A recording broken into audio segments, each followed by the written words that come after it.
আজকে ছিল ডে 19 আর আজকে চলে গেছিলাম একটু মার্কেটে নতুন প্রোডাক্টের জন্য। কারণ আমি যে প্রোডাক্টগুলো বেচি সেগুলো খুব রিটার্ন আসছে, তাই আমি একটু নতুন প্রোডাক্ট খুঁজতে বেরিয়ে পড়েছিলাম।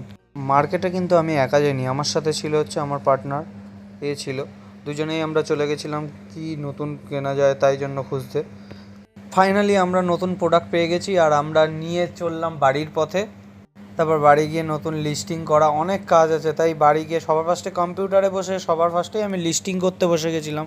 তারপরে প্যানেল চেক করে দেখি আমার মোটামুটি অনেক কটা অর্ডারও এসে গেছে।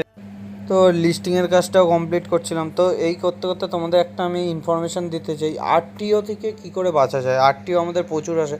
তো আমি একটা ট্রিক লাগিয়েছি, যেটা হচ্ছে আমাদের যে বারকোড থাকে না লেভেলে, তো সেটার মধ্যে আমরা যদি টেপ মেরে দিই তাহলে কী হয়, বারকোডগুলো খুব সেফ থাকে। তাই জন্য কী হয়, আমাদের আরটিও অনেকটা কমে যায়। দেখো আমি টেপ মেরে দিয়েছিলাম এই কারণে, যদি আরটিও কমানো যায়। এরকমভাবে তোমরাও ইউজ করতে পারো যদি যারা নতুন সেলার আছে। এরকম আরও ভিডিও দেখার জন্য আমাকে ফলো করে দাও, লাইক করো, টাটা।